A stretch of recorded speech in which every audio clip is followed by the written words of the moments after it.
Otep à tous, bien-aimés frères et sœurs. La France et la Grande-Bretagne décident d'affronter les États-Unis au sujet de l'Ukraine. Les amis,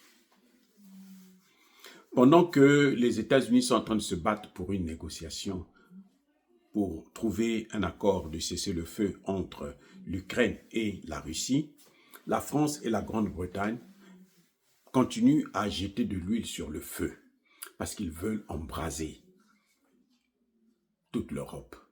En fait, c'est ça qu'ils cherchent. Ils veulent aller vers la troisième G, ce que Donald Trump ne veut pas. Il s'oppose à Donald Trump. Il s'oppose au processus de paix. Alors, pourquoi la France et la Grande-Bretagne s'opposent à la paix en Ukraine, alors qu'ils savent déjà que la Russie a gagné la guerre, alors qu'ils savent que cette position, elle est intenable, alors qu'ils sont conscients que s'ils continuent comme ça, on peut aller vers une catastrophe humanitaire. Pourquoi Macron se comporte ainsi? Les amis, en effet, ce qui se passe, c'est quoi? Je vais vous le dire. C'est que Emmanuel Macron et Starmer veulent aussi une part des terres rares de l'Ukraine. La guerre entre les bourreaux, le partage du butin, ils ne s'entendent plus.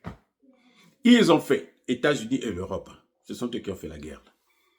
Les États-Unis ne sont pas, il ne faut pas l'oublier, même si Trump veut la paix là-bas, maintenant, mais ce sont eux qui ont fait la guerre.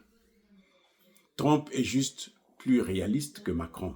Il a compris que cette guerre est perdue et que ce qui serait mieux pour les États-Unis, c'est d'adopter un profil bas afin de voir comment il faut séparer, éloigner la Russie de la Chine, parce que l'objectif des Américains, c'est la Chine.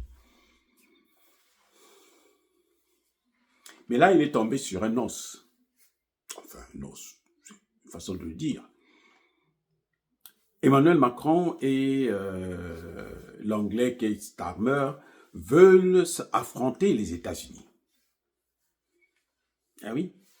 Emmanuel Macron a une bonne raison. Parce que Emmanuel Macron, lui, dans son pays, tout est son dessous-dessous. Il n'y a plus rien qui marche en France. La France est un pays aux abois. La France est un pays en déclin. La France est un pays qui est en train de mourir. Donc Emmanuel Macron, qui est le responsable numéro 1 de la situation actuelle, veut essayer de détourner la face des Français pour que les Français puissent parler d'autre chose. Mais non, c'est pas possible, monsieur Macron. Les Français parleront de ça. Parce que ça, c'est une histoire, c'est grave ce qui est en train de se passer. Donald Trump l'a dit que vous êtes en train de jouer avec le feu. Vous avez déjà perdu la guerre, arrêtez avec ça. Emmanuel Macron et le Britannique sont en train de tout faire pour que les accords de paix ne puissent pas être acceptés. Ils sont en train de manipuler Zelensky pour que Zelensky puisse boycotter toute tentative d'accord de paix. Mais ce qu'ils ne comprennent pas, c'est que plus Zelensky est en train de faire ainsi, plus il est en train de perdre du terrain. Vous savez que Kursk a déjà été libéré, il n'y a pratiquement plus rien pour les Ukrainiens. Les Russes sont en train d'avancer vers Soumy pour créer une zone tampon à l'intérieur de l'Ukraine. Les Russes ont bombardé le port d'Odessa. Mais oui, alors qu'on était en train de partir vers un cessez-le-feu sur la mer Noire pour que Russes et Ukrainiens puissent avoir la possibilité d'exporter leur blé. Mais les Occidentaux veulent que ce soit seulement l'Ukraine qui exporte son blé, la Russie doit rester dans des sanctions. La Russie dit non, ça ne se passera pas ici, alors elle a commencé à bombarder. Mais en fait, en réalité, les Européens veulent aussi les mêmes terres rares que les Américains ont déjà choisi de prendre. Les Américains ont demandé à Zelensky, tu dois nous rembourser tout notre argent. Avec bien sûr des intérêts. Donc, au lieu de 200 milliards plutôt, on va aller vers 500 milliards. Et les Français se disent, non, ça ne va pas se passer ainsi. Le Britannique qui dit, non, on ne peut pas lever les sanctions, il faut continuer à enfoncer les sanctions parce que si on lève les sanctions, on n'aura plus un objet de chantage vis-à-vis de Poutine. Voilà là où le bas blesse. Les Anglais disent, non, on ne peut pas, il ne faut pas lever les sanctions. Il faut maintenir les sanctions. Parce que c'est à travers ces sanctions, c'est à cause de ces sanctions que nous pouvons continuer à tenir Poutine, à lui exiger de faire des concessions. Si on n'a plus ça, il n'y aura plus de concessions. Or, Poutine a déjà contourné les sanctions. Poutine a déjà gagné la guerre. C'est ça que... Mais ils ne comprennent pas, qu'ils ne sont pas capables d'ailleurs d'expliquer à leur population. Parce que si vous voulez une telle position, il faut l'expliquer à votre peuple pour que le peuple puisse comprendre que nous sommes en guerre et qu'il faut faire des efforts.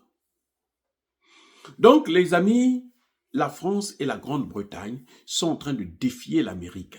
Ils veulent leur part. Emmanuel Macron est le plus hypocrite parce qu'il ne le dit pas. Starmer, tout à l'heure, il y a 2 jours, là, il a signé des accords avec la Grande-Bretagne, avec l'Ukraine, et il a bien précisé que cet argent-là, c'est un prêt qui sera gagé sur les avoirs russes. Emmanuel Macron pleure, il demande à la Russie, il dit non, s'il y a négociation, la Russie doit nous laisser prendre maintenant son argent, c'est 300 et quelques milliards. Parce que nous avons faim, nous allons mourir de faim. Les amis, c'est grave ce qui est en train de se passer. Est-ce que les Américains vont laisser les Européens boycotter ce que eux, ils ont pratiquement dans les mains, ou bien ils vont s'imposer?